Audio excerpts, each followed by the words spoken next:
want to start off with the stuff that you got to start out with is, where you came from, who you are. Introduce yourself to the people that might be stumbling upon this podcast, and they don't understand the royalty that's in our presence today. Oh my God. My name is Romano. I live in El Paso, Texas. Was born in New York City. Family moved from New York to Denver at a young age. Went to high school there. Followed some buddies to a college outside of Denver that had a really nice baseball program. I was not good enough to play there, but decided to stick around because that college, which today is called Colorado Mesa University, I stayed there because they had a really good, believe it or not, for this small, at the time they were in NAIA school, they had a really good broadcasting department. They actually had a campus radio news program they did every day, Monday through Friday, and that was all campus news from 4 to 5. And then on weekends, they had a broadcast team that did the play-by-play of the school's football, basketball, and baseball. And we were lucky enough where the teams were very successful. So we had a lot of fun doing that. And then through the course What did you study in college? I beg your pardon. Well, it was journalism, and then I had a major in broadcasting and a minor in public relations, just in case the broadcasting thing didn't work out. But remember, I declared that, before I got my TV job, because what was real weird with me was, you have to remember, I'm a freshman. So I'm 18, and I just finished doing a year's worth of college, and of course the campus radio and the campus play-by-play. Well, now it's time to go home for the summertime, like every other college kid does in the summer. But the ABC TV station in that city, this is Grand Junction, Colorado, the ABC TV station in that city had heard me on the radio doing the news during the week. In fact, they would tap in and hear what I had to say about the college athletes, because remember, that was the big college in town. They would hear that and then use that content on their sportscast that night. And of course, they'd heard me on the radio doing the games. So right before it was time to go home for the summer, that ABC TV station came out to baseball practice, and they asked me if I would be the weekend sportscaster for them. Remember, small station, small budget. I said, yeah, that would be great. What do you want me to do Monday through Friday? I said, nothing, because we can't pay you. So Monday through Friday, I'm sitting alone on a campus all by myself. I have the whole campus to myself, waiting for Saturday and Sunday to roll around to go on TV. And I got paid $25 per sportscast. So it's $50 on Saturday, $50 on Sunday, pocket the 100, and then wait another 6 days or 5 days to go back on TV. And then it came time to graduate. So I did that for 4 years. And then it was time to graduate. And I went to the boss at the TV station and said, listen, I'm graduating next month. I'm probably going to have to leave you because I have to find full-time work. And he said, well, call me in an hour. I said, okay. I called him an hour later. They fired the guy ahead of me and gave me the main sportscasting job. So I did that for a week. Then El Paso came calling, came here in 1990. Who from El Paso? I beg your pardon? Who from El Paso? Who from El Paso came calling? Channel 7, KVIA.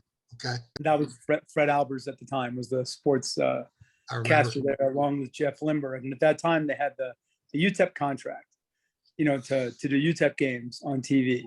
So I came to El Paso, did weekends there for almost 2 years. Same scenario as in college, except for the main sportscaster ended up leaving to go to another city. And then I got promoted and was the sports director there, the Monday through Friday guy, until May of 2000. And then right at that time, Doug, my parents had passed within a 1 year span. And that's when I kind of realized, my mom had cancer, my dad had cancer, but they were specialty type cancers. Hang on one second. They were specialty type cancers, so not anything that I'm really worried about. But at that time was when I started to say, okay, you know what? You've been going at this sportscasting thing for a long time. So I never took the spring break trips with the guys, the fishing trips to Mexico, or any of that. So right when I started to think about whether or not it's time to take a break, I got a severe blood clot. It had broken off from my calf and went up into my lungs and split into both lungs. I'll never forget it. It was about 2 o'clock in the morning. I could not breathe. And at that time, the phones were different. And I was trying to call my girlfriend at the time to say, come help me. But I couldn't talk. But she could tell on the other end something was wrong. So she jumped in her car about 2 a.m., took me to the hospital. And that's when I was actually in the hospital for a blood clot for Christmas. And so after that, I'm like, okay, wait a minute. You almost passed away here. Mom and dad are gone. Maybe it's time to step back. So I left Channel 7 in 2000, went back to New York City to visit the family and friends. And next thing I knew, I was on TV there. So it's been a crazy journey, and then came back to El Paso about 8 years ago. And who brought you back? Well, that's a whole nother thing. So I'm in New York City, and I actually had the coolest job, Doug, and you'd appreciate this too, because of your sports affiliation and your enthusiasm. I end up going to visit my Aunt Molly on Long Island. Okay. All right. So I go to visit her there, and I'm just enjoying myself in New York. I was behind the plate at Yankee Stadium. I was at, watching the Mets whenever I could, but the Yankees are my team. So I was there just about every night. I did the whole touristy thing, went and had fun. It was funny because I would leave the house. I was staying with my aunt, and I left the house like 8 or 9 in the morning, and I'm the only idiot in Manhattan. I remember, for you to stand out in Manhattan, you got to be doing something a little bit different. Me, I would leave the house. You ready? Shorts, sneakers, my Yankee batting practice jersey, my Yankee hat on backwards, carrying a briefcase. And the reason I was carrying the briefcase was because in a city like New York, you never know who you're going to bump into. That's how I got on the Sex and the City TV show for those episodes. So you never knew who you were going to bump into. So I always had my resume. Okay, we have to stop right there and ask about the Sex and the City episodes. Oh, Doug, you didn't hear about this? You never heard about this? I don't know about this. Oh, yeah, this is one of my favorite all-time Lou Romano stories, and I got a million of them.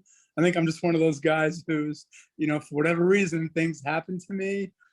I'm in Manhattan, and remember, I'm not working, and I don't know if you've been to Manhattan or familiar with how it works. Okay, they don't really have public bathrooms. You just can't, walk in and use somebody's bathroom, especially at restaurants. They tell you, listen, this restrooms are for customers only. So I walked into an office building. I'll never forget him. The nicest guy was the doorman. And I said, listen, I know we're not supposed to use the bathroom. I said, but I really got to go. He goes, yeah, it's not a problem. Go up to the 12th floor. The bathroom is up there. Not a problem. I said, okay, thanks. Remember, I'm in my Yankee outfit with my briefcase, right? That's what I wore every single day. So I go up to the 12th floor. The doors open up. Now, in those office buildings, when those elevator doors open, you can see doors down the hallways. Those are different people's offices. Some of them are connecting suites. So I see a line of people coming out of this doorway. Like an idiot, I think that's the line to go to the bathroom, figuring that's the nicest doorman ever, and he's letting everybody in Manhattan use that bathroom. So I get in the back of that line, right? So I'm in the back of that line, and the line is so long that the end of the line is right near another door, another office door. I don't think anything of it. And I'm waiting. And I start to notice everybody in this line is hot. The girls are really pretty. The guys are attractive. I'm like, man, I said, this is the office building to work in if this is the line at the bathroom every day, right? Right as I start thinking that, the door behind me opens up. And this guy, Richard, I can't remember his last name. He's got the curly brown hair, the glasses down at the end of his nose, like the reading glasses. He's got a cigarette that's not lit hanging out of his mouth, corduroy pants, a flannel shirt, and the blue and white Adidas that Starsky used to wear, and Starsky and Hutch, the blue with the white stripes along the side. The Gazelles? Yeah. There you go. And one of them isn't tied. So I'm sizing this guy up, and he goes, hey man, are you with the actors, man? He's got the cigarette that's not lit. He's doing this with the cigarette. So remember me, I got nothing to do all day. I'm killing time. So I just decided to play around with this guy. Oh yeah, of course I'm with the actors. What do you think? Do I look like an actor? He goes, yeah, no, definitely. You need to come with me. I said, wait a minute, what do you mean? He goes, no, come in here. So now 5 million things are going through my mind. I'm thinking for a minute, maybe this is a porn set. Maybe this guy, this is New York City. I don't know what's going to happen here, but I'm like, you know what? I got nothing to do. Let me go call this guy's bluff. We walk in and we sit down, and I notice up on the walls, he's got the billboard things, kind of like that. Can you see, what do you call them? Hang on. Let's see if I can mix them. Can you see the Godfather up there? Yeah. Okay, so he's got all of those around his office, and I'm noticing they're all HBO shows.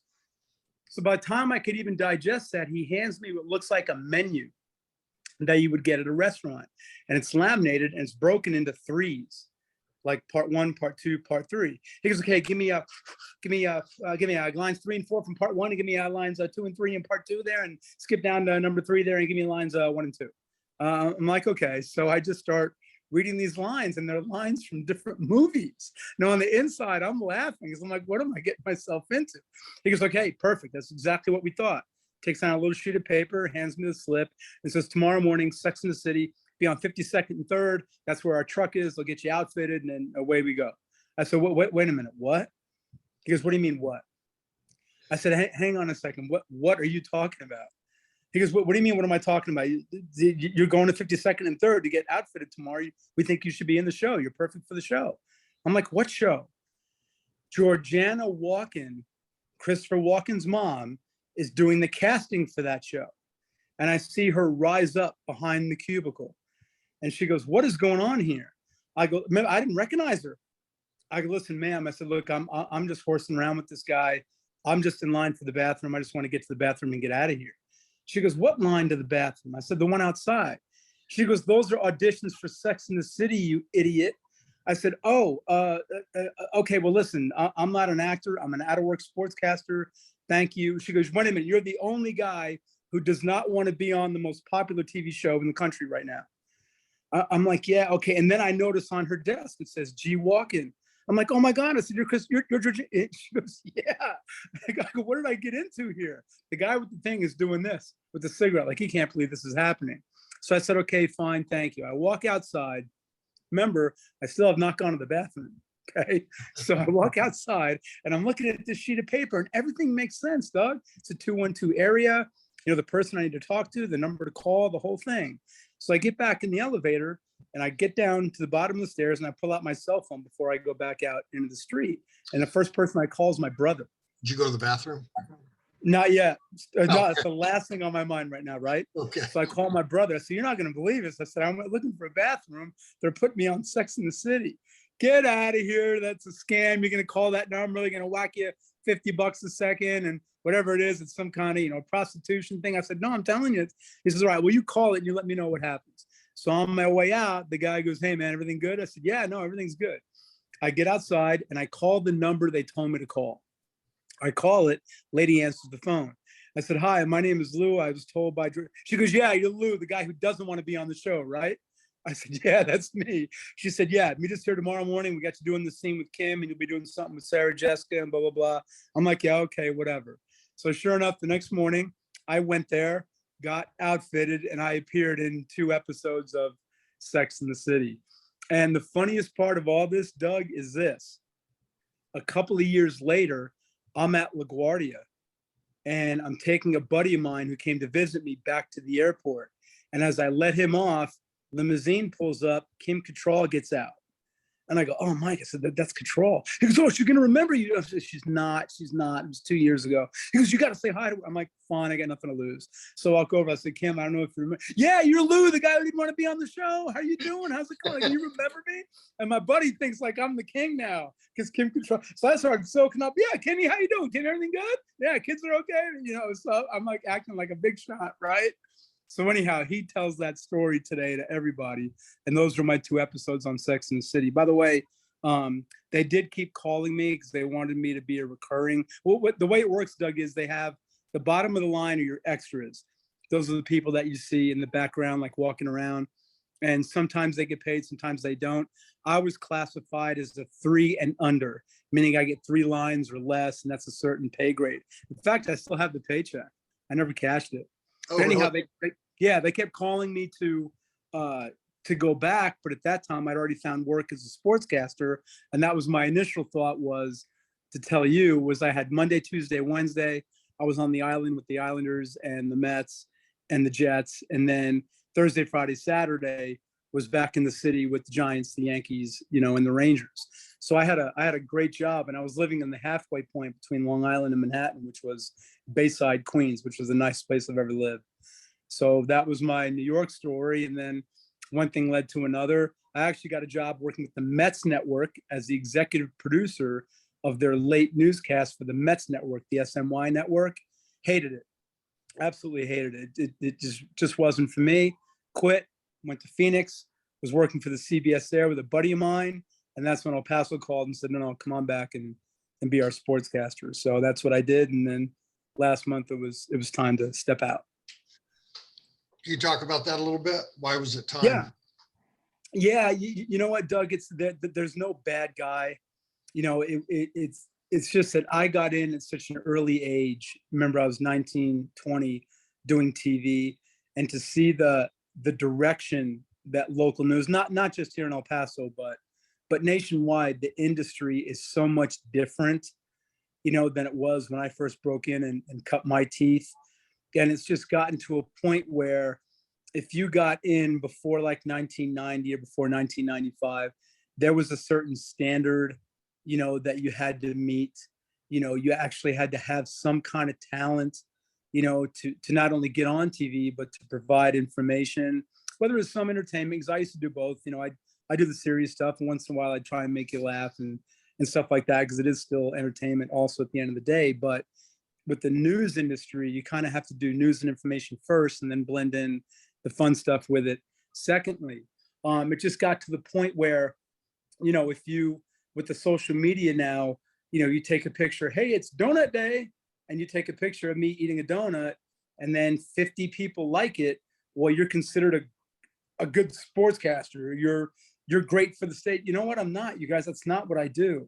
So the industry has just changed so much with the implementation of the web and social media that when I first got in, it was about delivering news, and you actually had to have a background. Like here, for example, I take pride in my diction. If you'll notice, I say just about every letter. So I don't say, hey, I'm going to the store. I'm going to the store. And when I bring that up with a lot of the younger reporters, they just have no interest in that because they don't have to. They don't have to. But when I was, getting in and had my nice career, and I was in the middle of my career, it was actually a craft. Broadcasting was a craft. In fact, if you ever go back and look at some old videos, you'll notice I'm one of the few people, I'm not saying this to brag, I'm just showing you the difference in the way the industry has changed. You will never hear me inhale. This whole time I've been talking to you, have you heard me go, and remember, when you're on TV, you got a microphone right here. So next time you watch TV, listen to how many people you can actually hear inhale. I took pride in not being one of the inhalers. So like I took it as it was a craft for me. Broadcasting, there was an art form to it, and you had to be journalistically sound. You just can't go on TV with, hey, I'm hearing, like I see these guys on the internet, newspaper writers or other sportscasters. Hey, I heard that so-and-so is getting the job. What do you mean you heard? What does that mean? You heard? Did he get the job? Did a source tell you that? This is what you're hearing? You couldn't get away with that when I was at my peak, in my sportscasting career. You can't get away with that. Your boss coming in, what do you mean you're hearing? You're a journalist, right? Okay, so find out, did he or she get the job or not? So it's completely different. And my favorite one that they use today, Doug, and you'll see it all over ESPN's website also. So it's not just El Paso and it's not just TV. You'll see sources confirm Aaron Boone's the new Yankee manager. Your source confirmed it. What does that mean? That means you don't have a source. If you've got confirmation, you've got confirmation. A source can't confirm. You've got one or the other. You've either got a source because you can't get confirmation, or you got confirmation. So, and I see it so much here in El Paso, and you even see it on ESPN side. Sources confirm that Riverside's dropping its football team. Sources confirm. Your source can't confirm. That's why it's a source. If Right. I would have said that on TV, my boss would have yanked me off the air and said, "What the hell are you doing?"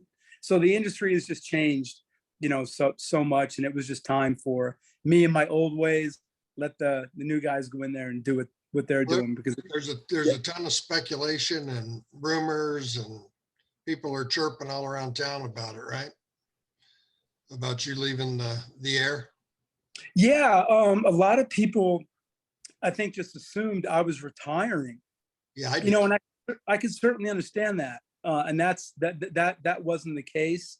If you want to use the word resignation, that's fine, but it wasn't. There's no anger.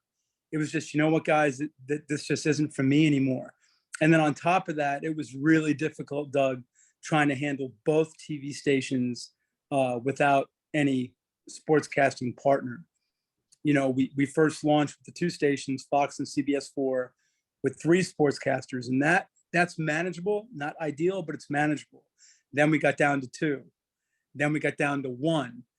So it's 4 sportscasts a day at 4 different times. You had COVID. Then on top of that, our station got hacked. We got ransomware or whatever. So now we got to tape this, tape that, different location, come over here. It just got to be just too much for me. How about personnel? Do you have any conflicts with any of the other personnel, or did you like working there? Yeah, no, there was nothing. Even if you had the greatest people working there, still at the end of the day, you're by yourself working for 2 networks that have a lot of sports programming. So when you had a World Series game on, or we had, the Emmys or the Tonys or whatever was on Fox or CBS4, now I'm in a position just about once a month. Okay, which sportscast do I do first? And the directors and the producers would come in. Was this game going to end? I don't know. They got the bases loaded. They're down to run. This game could go on. It could be over in 2 minutes, or it could go on for another half. It just got to be too much by yourself doing that. But to answer your question, I never had any issues with coworkers. I'm not the guy that goes into work and gets into fights with people. But the one thing that, and it wasn't really a conflict, I had some ideas that I thought would work. Because a lot of TV ratings, local TV news ratings are down. I had some ideas that would work, but I can't implement those by myself. I would need at least one other person in my department to help me pull that off. And to this day, I know those ideas would have worked. They were at least worth a shot, but our management people just couldn't pull that off, because you can't do it just with one person. What's the state of local TV news? Well, we talked, you and I talked yesterday or the day before about the number of TV sets that were on at a particular time. Yeah, they're all trying to decide which rating process works and fits the best. So, for example, let's pretend you're television station A and I'm television station B. Okay, there are 2 ways, at least 2, and these are the 2 main ways to decide the ratings. And for those who don't know, how you do in your ratings depends on how much money you can charge for a commercial. So the better your rating, the more money you can make, because you're charging more for a commercial. So let's pretend, Doug, you're television station A with local news A. Well, this particular rating system shows that there were 40,000 televisions on from 5:30 to 6, right in the middle of your newscast. You don't know how many of them, were watching, how many eyeballs were actually watching, but the TV station was tuned to your channel. So that's good news. So now if you're a salesperson at those TV stations, you can go to an advertiser and say, I know we get 800,000 people in this town, but of all the TV stations, 40,000 were watching our channel between 5:30 and 6. Then you have another rating system where it kind of breaks it down. So at that time, Doug, yeah, you had 40,000 people watching you. I only had 10,000, but you know what? Of those 10,000, 8,000 were watching my sportscast. So now our salespeople can go in and say, hey, you got to buy some commercials before the sportscast or after, or you got to sponsor the sportscast, because even though Doug has got 40,000, we got 8,000 who are watching that sportscast without question.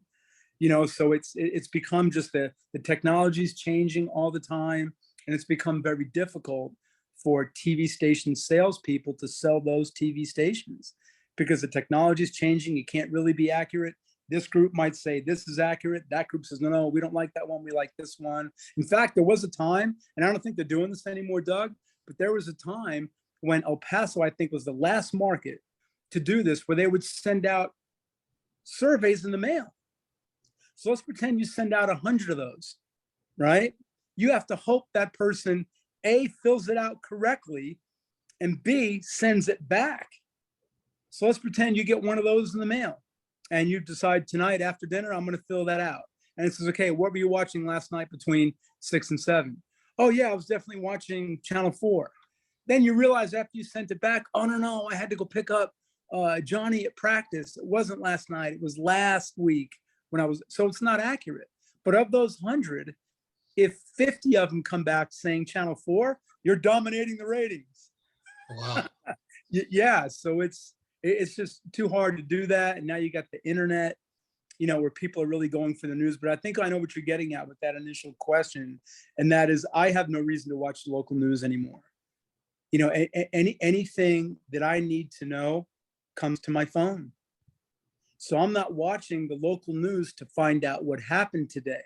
And that was the philosophy I was trying to take as a sportscaster. Was like, if you'll notice, if you go back about 10 years and look at my sportscast, I would approach the sportscast, especially the big story would be, all right, UTEP is the big story tonight. The Miners were trying to get into the Conference USA championship game.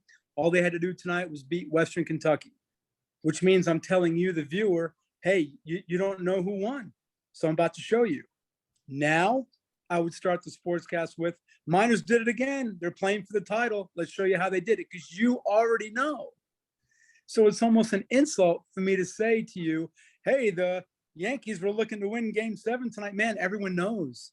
So now you're coming on TV 2 hours after the game and acting like we don't know who won. Everyone already knows. So your philosophy, at least for me, had to change as a sportscaster from setting up the story to, listen, it's over, I know, but I got a soundbite you didn't see on TV. Here's, Coach Golding, who told me after the game, this, and this, boom, soundbite. Sometimes I'd run the bite before I showed you the highlights, because you've already seen the highlights, but you didn't see that soundbite yet.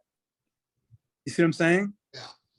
Like, for example, when I worked on Sunday nights, Cowboy games, the whole city of El Paso either saw that game or they've seen highlights all day, whether it's on TV with the other games and they keep showing, hey, let's get you caught up on what happened earlier today. Cowboys won at Minnesota, blah, blah, blah. By the time 10:25 rolls around, Doug, everyone in my city has seen those highlights. So what I did, I would call the CBS in Dallas and say, will you get me the highlights that my viewers have not seen? And what I mean by that is, you saw the game broadcast, right? So you're seeing the network camera on the side, goes back and forth, right? Quarterback throws it deep. I got the local TV stations highlights, which are ground level, shot tight from the ground. You haven't seen those yet. And I started each sportscast with the post game. So I would come on with the Cowboy thing behind me, or maybe I'd show Emmitt Smith going to the end zone or whatever. And I would say, hey, Cowboys now 7-1. They're on a roll. Aikman thinks, that this is just the beginning. Boom, soundbite. You don't need me to say, okay, in the first quarter, here was Tony Romo back to throw. And, he finds Des. Lou, we know. We saw it all day. So I did my sportscast differently with the Cowboys from that regard, because I knew you guys had already seen that all day, either on your phone or on TV. So I was trying to show you something different and come in with a different way to get into that game. Or I would take the best post-game soundbite, and as soon as the commercial before sports ended, you'd hear, Romo. Yeah, that was a hell of a win for us. I didn't think we were going to pull it out. Then you see me. Yeah, it's Tony Romo. Here's what he's talking about. Boom, right to what he's talking about. Ground level, not the TV one that you saw and everyone saw all day. So it's a constant change and constant fight to figure out what will and won't work. Is there any hope for local Uh, news? I do have some ideas, and again, the reason I respect my ideas is because I've been doing it for so long. But Doug, here's the key, and this is where I think a lot of news directors, or a lot of the people at the TV stations who make the decisions on the philosophy. I think the first thing you have to do is you have to have your finger on the pulse of your community. What works in El Paso, as far as viewership, doesn't work in Davenport, Iowa, or doesn't work in Chicago, or might not work in Los Angeles. You have to have an idea of what your community relates to. Like, for example, I was watching the news the other night only because the NBA game was on before. So in this case, it'd be Channel 7. And they started with, hey, everybody, we know it's hot outside. We're going to show you how to save some money. This is a lead story. Going to show you how to save some money because you're using your air conditioner a lot and your gas or whatever. I'm like, oh, I'll listen to that. That definitely affects me. I'm like anybody else. And then the story after that was, listen, fentanyl is a big problem coming over the border. We decided to go find out if that's an issue here in El Paso. Yeah, you got me. All right. I have kids here, friends and family. If fentanyl is a problem in El Paso, absolutely. As opposed to, hey, we start tonight with that murder, and I don't care about your murder. I don't care about Gangbanger 1 who shot Gangbanger 2. So for me, that philosophy of here's how you save your money, lead story. A lot of news directors or general managers, that's not a lead story. Lead story's got to be the, whoever's bleeding today, or whoever got shot, or the baby in the dumpster. That's just not for me as a viewer. So that would be my approach, is we got to start with stuff that the average person can relate to. Because remember, Doug, and there's another big mistake a lot of producers and news directors make. They think that at 10 o'clock at night, okay, an announcement is made in the house. Okay, everybody, the next half hour, silence. I'm going to watch so-and-so and their newscast tonight. And they crawl up in front of the TV like we did when we were kids, sit in Indian style and just stare at the TV. You and I both know that's not it. If you're lucky enough to have the TV on to the station you work for, well, what's going on? Who's like this on the phone, right? Hey, did you guys do your homework? Oh, honey, you need me to pick up that steak tomorrow? That's what's going on in the average house. So if you're going to get them, you better start with something that sounds interesting, whether it's woo, woo, woo, woo. Hey, what's going on? Then you come in. Oh my God, we got a SWAT situation, something like that. So that every news director, Doug, is trying to find the missing ingredients. We're trying to find that secret formula that works. And I would say to them, start first with what works in your community. What the people, the guy next door. Does he care about the story? Guy across the street, your daughter's coach. Would he find this interesting? Once you start there, then you're kind of off and rolling. But it's got to be quick. Let's go. Who's doing it? Who's doing it? Who's doing it the best? Is that a fair question, or is that something you don't want to talk about? No, no. I'll talk about anything, but I don't watch enough to know. Really? I don't watch enough to know. Like, I don't feel like I'm missing anything by not watching the local news.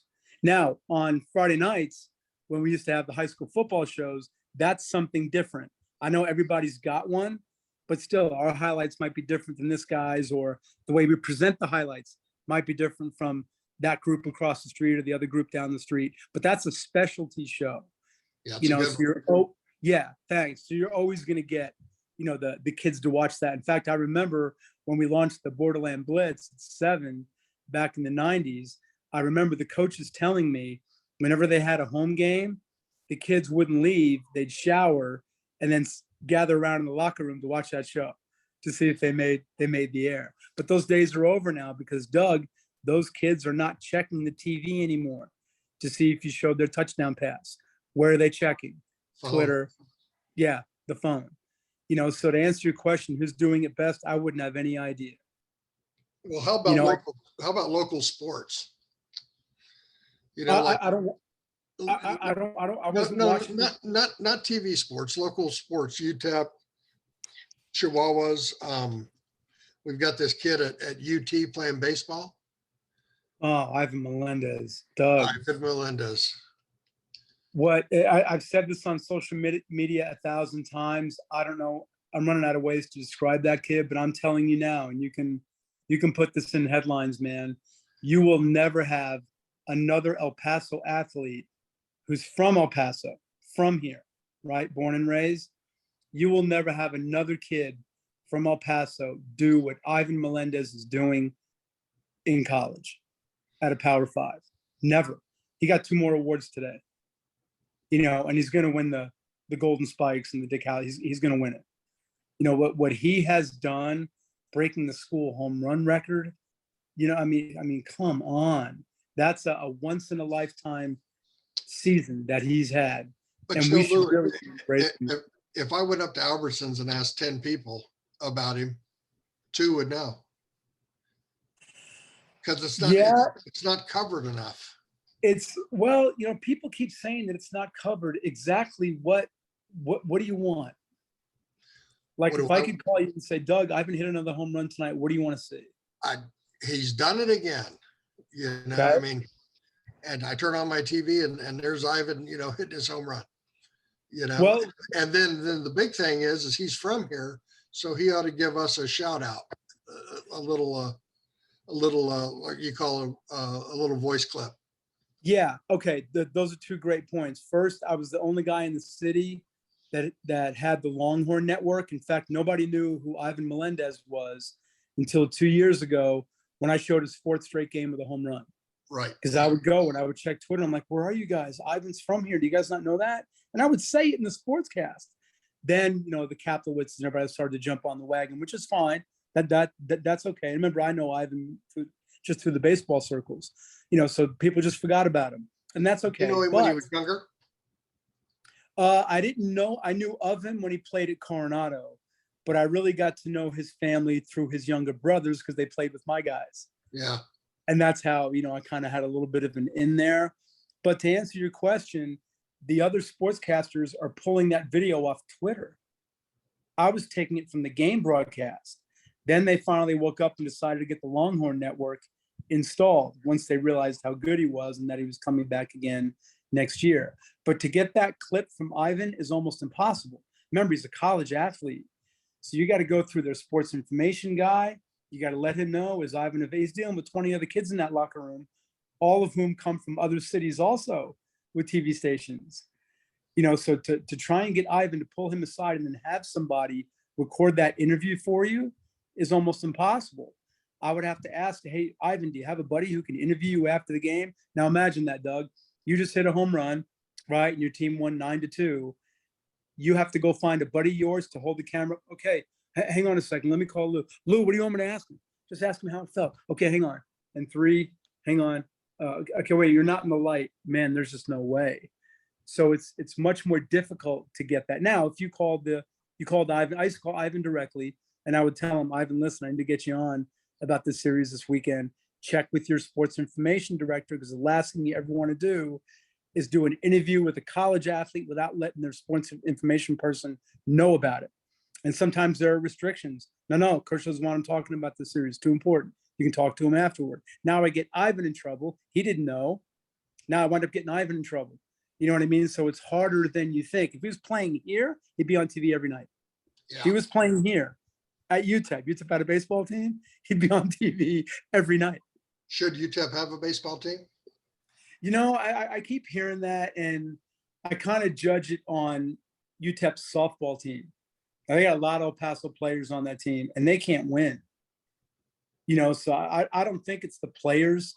I haven't been able to put my finger on. I know it's not the players, because I saw them all play in high school, and they're good. But let's pretend for a second UTEP gets a baseball team. Let's pretend they found the land, and they're okay with Title IX, and all that's evened out, and UTEP has the green light for a baseball team. Okay, they're not just going to recruit El Pasoans. Okay, you can't. Right. You got to go get that big pitcher who throws 98 and he's in,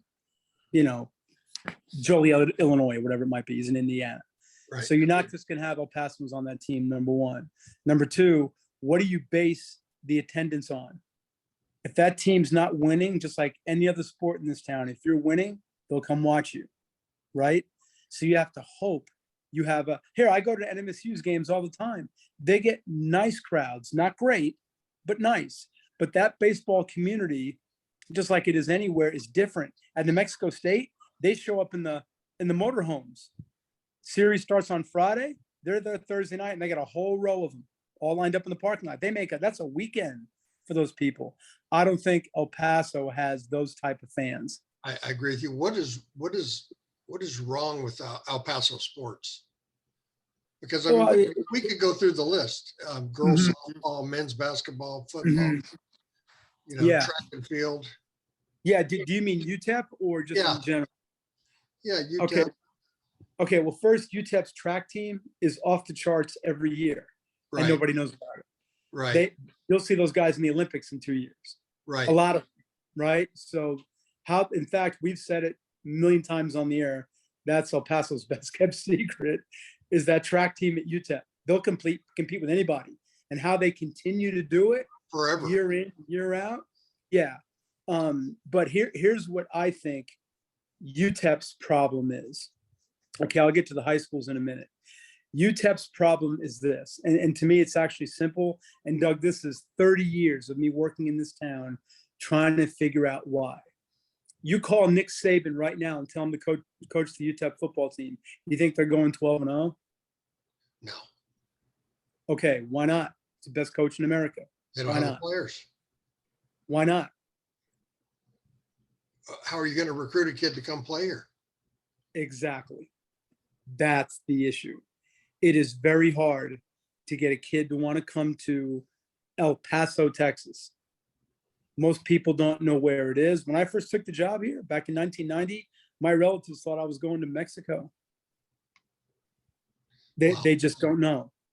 So if you have a son or daughter, hey, Mom, I just got a call from a coach at UTEP. UTEP, what's that? University of Texas, El Paso, El Paso.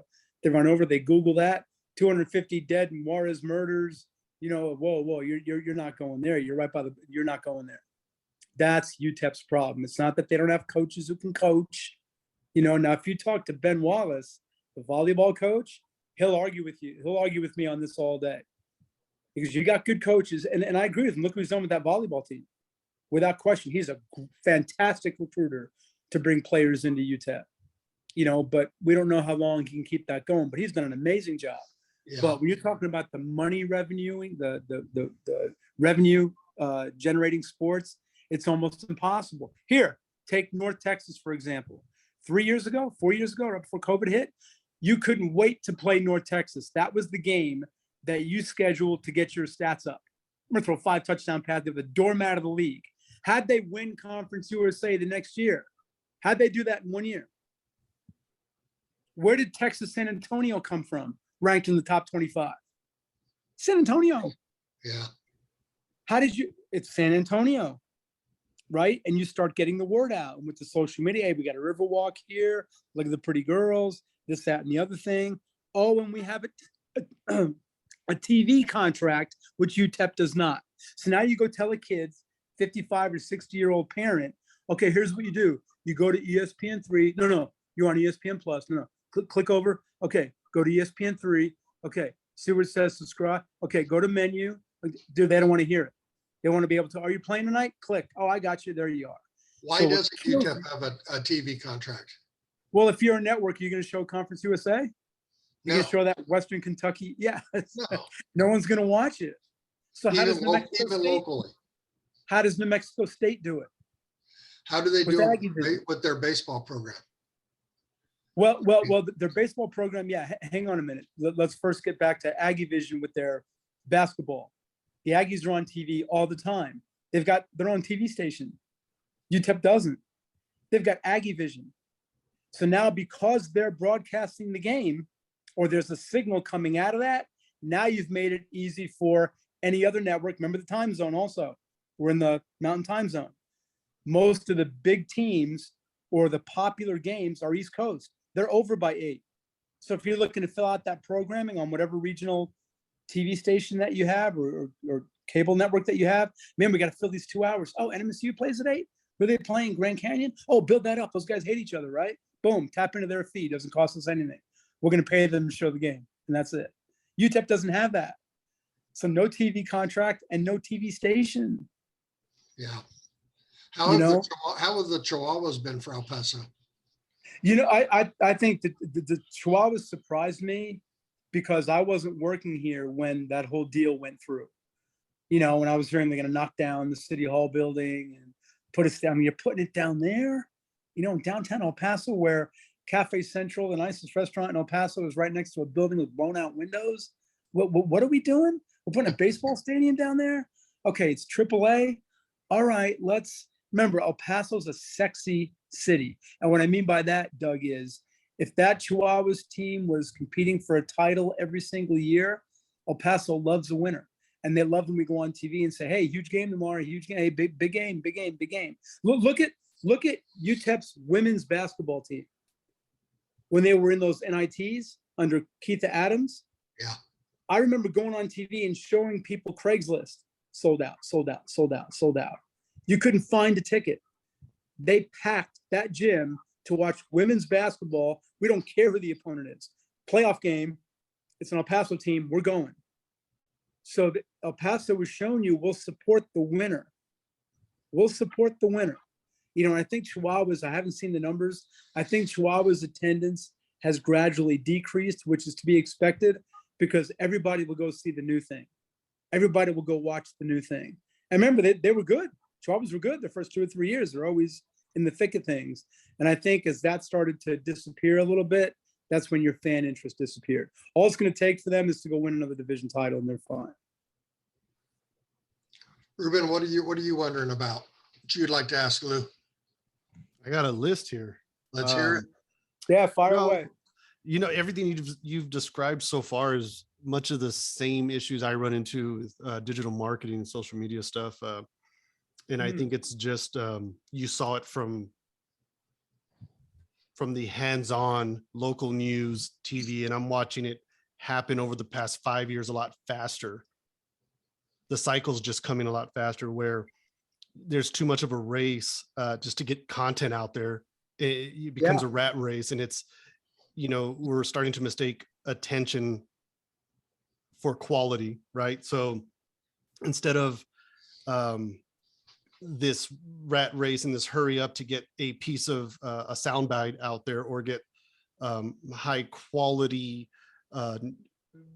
investigations, it's just not happening because that takes too much time, right? Yeah. So I believe, and I'm getting to my question here, the old will become the new again at some point. We just got to kind of figure out that the TikToks and the reels and those 10 seconds and the 3-second attention grabbers, that's always going to be there. But I think there's a lot of people that do want to know a quality story. So I hear your passion, and I know it's not gone. So is there any chance that you would be interested if you could figure out a platform and a way to do it the way you would want to do it? I'm not going to say antiquated. I'm not going to say old. I'm going to say the way you would want to do it. Yeah. Is there an interest? You have that interest still. It's not gone. Yeah. If I had the dollars, I know what you're getting. If I had my own TV station, would I do TV? Absolutely. Because I really want to try my ideas. Because I got a pretty good handle on now. My ideas might not work in Denver, but here I have no doubt. Because I know for a fact my finger's on the pulse of this community, so I know what, I hear them when they ask me questions. I know right away what they're into. I can tell right away when I'm surfing Facebook. Even the women, when I check out their pages, I'm not really checking them out. I'm seeing what they're interested in. What do they appeal to? Here, for example, dating. Have a 5-minute dating segment. Hey, the dumbass profile of the year comes from XYZ site, and you don't have to even show her face. Look what she put on here. Or look what this idiot's doing standing in front of the mirror with the barbells in his hand. Can't even see his face. You know what I mean? Like they're a little, don't spend too much time on it. Start to get bored, real quick. The internet video, there's so many things that you could do that our community would relate to. That's the guy. He's always showing those profiles. The dating guy. Right. You know what I mean? Yeah. That there's a way to do it. I think there's 5 minutes today is an eternity on a topic, right? Yeah. But I tend to lean there's if you have your pulse on the community, and you don't need to get everybody's attention. You're not going to do that these days. You know, that's what social media is. That's what your phone is for. But there's going to be a large segment of people that want to consume local news the way you've just described. I believe that wholeheartedly. It's just about, you know, you're right. I don't want to see the same news that I can get the headlines. And as a matter of fact, I have alerts that'll tell me about the person or the murder that's under investigation right now, or the fugitives of the week. And in another way of saying that, Doug and I were having this conversation. I believe people want to hear about good news. So how about that? How about just picking a few segments to run on and talk about some good things locally? Because you know that won't be on social media as much. You got to dig for that kind of stuff. I'm with you 100%. You just got to be careful what defines good news. Here's an example. When I first started out, there was an event. Rube, you might be a little bit too young to remember this, but Doug might remember. Ben Johnson, at the time, was the fastest human being on the planet in the Olympics. Okay, they decided to have him race against a horse and like a Volkswagen. Okay, so that was an event. There was a time when that would have been the last story of my sportscast. Okay, first of all, the Cowboys won, and the Yankees did this, and UTEP did that, and this guy got a new contract. And finally tonight, which is everyone's famous 3 words to end their segment with, and finally tonight, look what Ben Johnson was doing. Today, that needs to be your top story. For the week leading into it. Because you're never going to see that again. And too many producers and sportscasters just don't get it. They give you the nuts and bolts, and they tell you, they spend 20 seconds, which is a long time. If I stop right now and don't talk for 20 seconds, watch.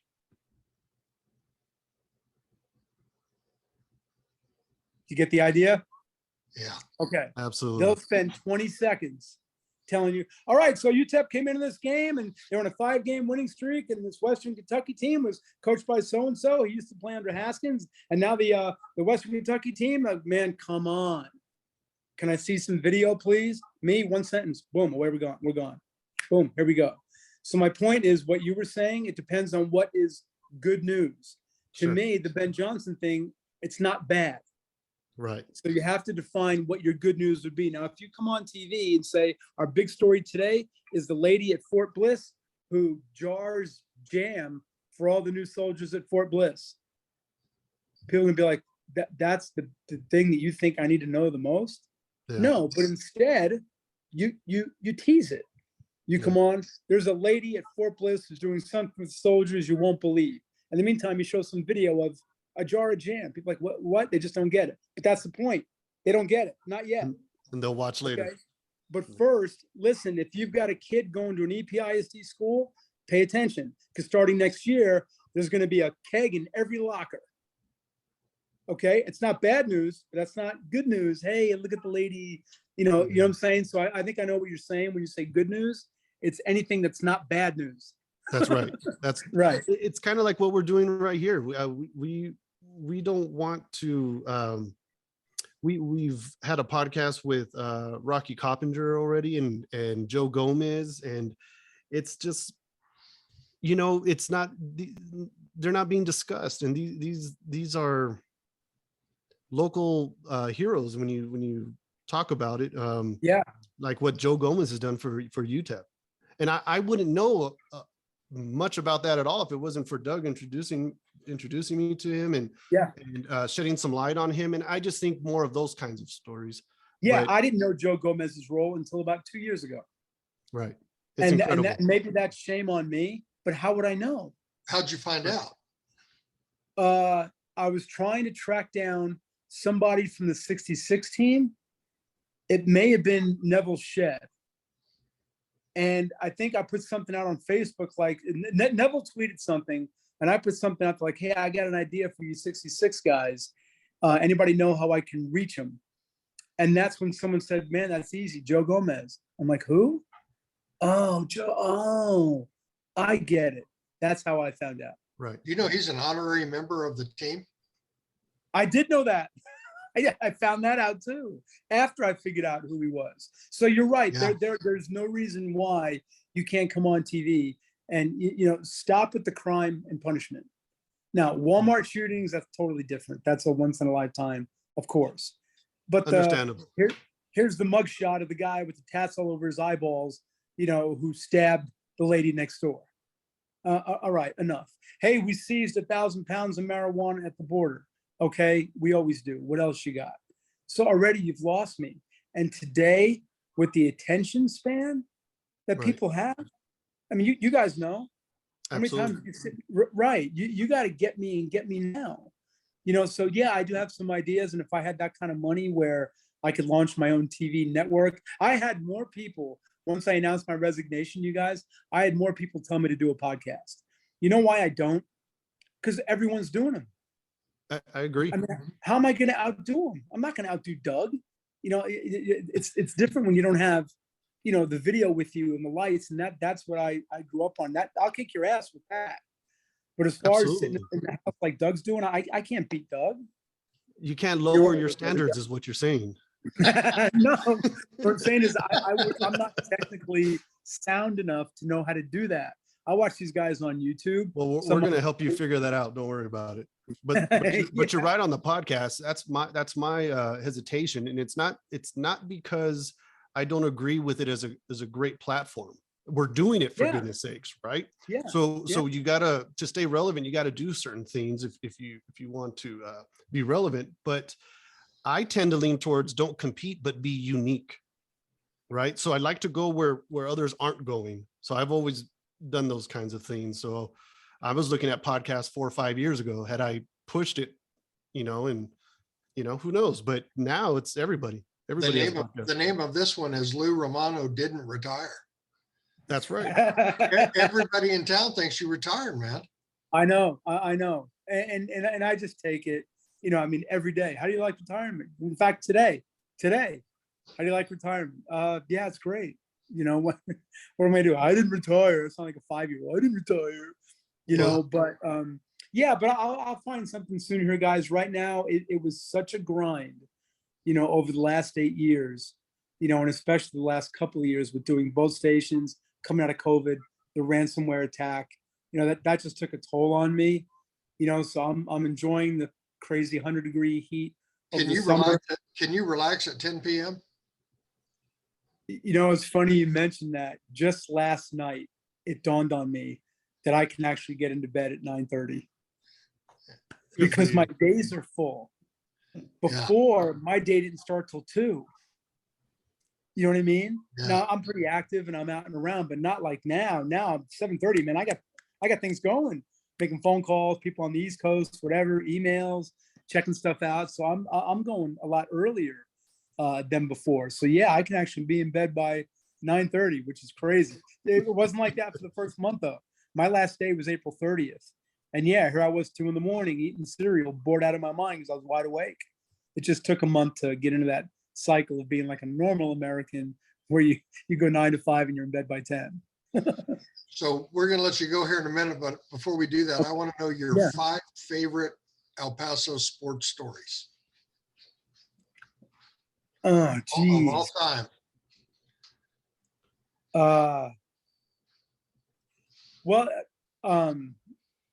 Okay.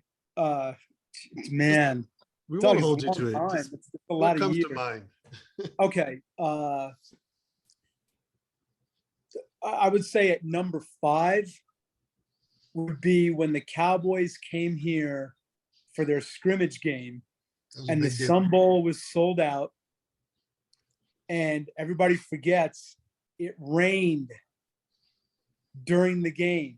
So we as media members had to run for cover and hide under the cement at the Sun Bowl. So that I remember because I know it was great for the community. They loved it. The fans obviously were there. They go Cowboy crazy. And I was shocked when they brought the big names. Aikman and Emmett and Irvin were here. I couldn't believe it. They brought all 3 of those guys. So it was great. So that sticks out. when Oscar De La Hoya came here to fight at the Sun Bowl, and the news conferences every day leading up to the fight were at Speaking Rock. The girls, they were open to the public. They opened this to the public, and the girls went absolutely crazy. They knocked the wall down.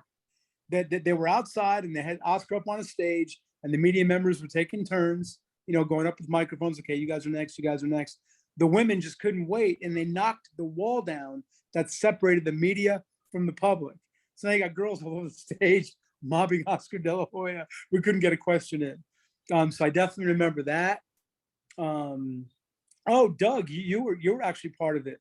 Ruben, I first got back to El Paso the second time, which was 8 years ago in 2014, 15. One of the things I knew I had to do was track down that 76 Eastwood High School state basketball championship team, because I didn't know much about them. You've been very good to us, by the way. Well, man, just imagine, we hadn't even launched our TV station yet. We were sitting on those couches with a guy on his knees shooting the video. It would have been much different had we done that today.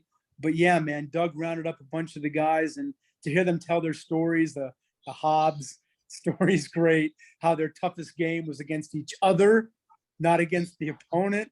Did anybody ever tell you that Hobbs came into the locker room and took the traveling trophy from us? No, they did not. They did. They did. We didn't get to leave with the trophy. How did you guys let the trophy get away? They just came in and, like I was watching TV last night. I was watching the Hanson brothers on Slapshot.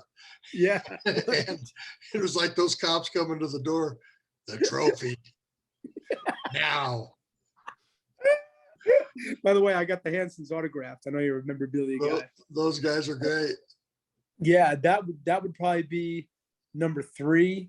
Number 2 was the passing of the great Cathedral swim coach and vice principal, Leo Consari. He granted me, his last interview a few days before he passed. That was rough. And those are probably the ones that, of course, UTEP's went over Kansas in basketball. That was a shock. Was JoJo White's foot on the line or not? No. No? No. What do you think? I don't know. I don't know. With today's technology, I think we could figure it out. Yeah, no, we could. That's a tough one. That is a tough one. Your gut tells you what? That his foot was on the line. Was on the line? Really? Yeah. What does yours say? Yeah, but I say it's not, because I don't know how you can miss that. Yeah. I don't know how you can miss that. Yeah, but that's what makes it great. That's kind of why I don't really like that technology that much. Like when the kid I can't stand the replay BS. I've had it. And to me, that's what made, remember the American League playoffs when the kid took the home run, Jeter's home run, Jeffrey Mayer? Mm-hmm. That just goes down in lore. In Orioles, if you're an Orioles fan, the kid, man, that wasn't a homer we had. That's what makes sports kind of cool. Yeah. So those would probably be on, my top stories for sure. But the one thing that stood out to me, that I guess the most, and I put some thought into this, Doug, too, was when UTEP's fans, they beat BYU and tore those goalposts down and threw them out of the Sun Bowl. Yeah. Because that was, you had to, I don't know if you were there, nobody was at that game. Right. And to watch 15 people carry that goalpost slowly up the top of the Sun Bowl, because this isn't a sack, this isn't Eastwood High School, this is the Sun Bowl. They carried those goalposts and threw them out of the stadium. And I'm on TV. And I remember, I got to tell everybody, we've got a great win tonight, but also we got criminal activity going on behind me. so that was the one I'll never forget. So, Jim McMahon used to have a cancer golf tournament here in El Paso. Yeah. And I got to be on his team one year, and he told me that he golfed barefooted, and he told me that when he was a junior, they beat UTEP 73-4, and when he was a senior, they were winning 68-0 at halftime. So he got dressed and went to Juarez. And so I asked him, I said, what's your highlight? And he goes, Juarez. That's a true story, man. God, you know, any other person, there's no way. Jim McMahon, I totally believe it. Yeah. How do you get 4 points? 2 safeties? Whatever the score was. But that's comedy. He went to Morris during the game. Second half. For the second half, he said it was fantastic.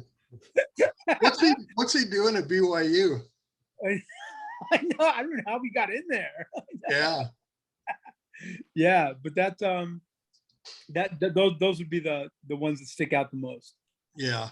So Doug, I just want to take special note that from the expert, from royalty himself, your story is number 3. Yeah. All right. I'm telling you.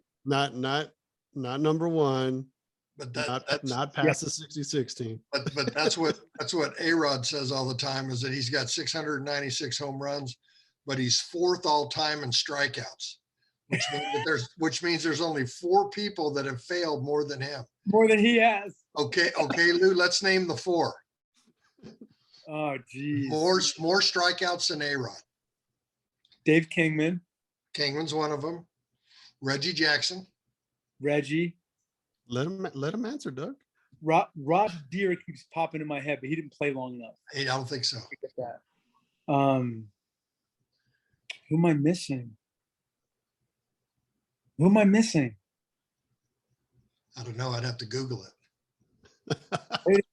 Wait a second. No, I'll get this.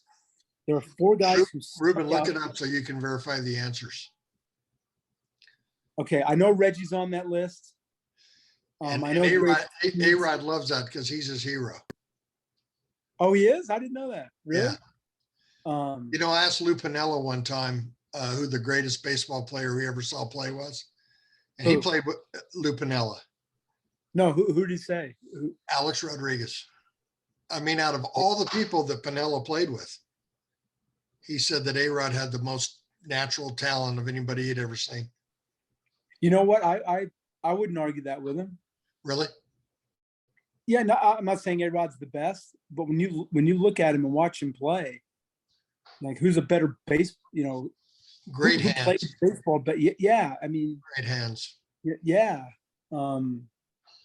Well, brains wise, I don't know where A-Rod's baseball IQ is. And you know, it's like we talked about, yesterday about Andy Pettit. Just come out and say what you did and why you did it and apologize and move on. That's all he had to do. The way A-Rod did it was trash. So before we leave people hanging, should we give the answers out? Yeah. So we have Reggie Jackson. He holds the record.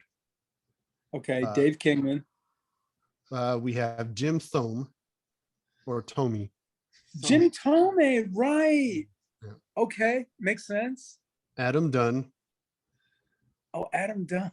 It might not be in order. This is a no, Google. those are the guys.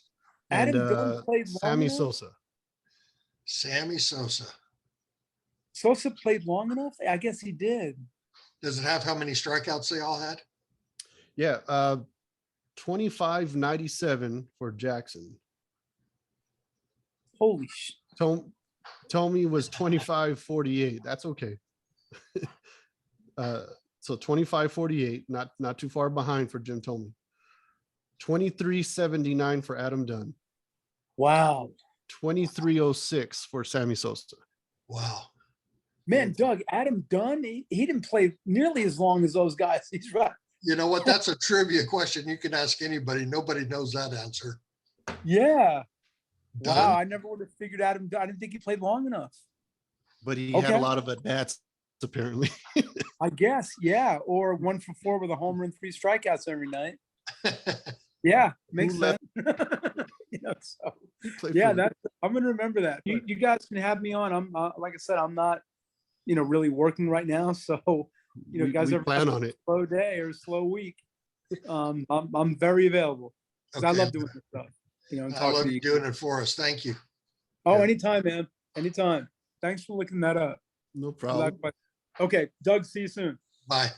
Okay, thanks for having me. Bye-bye.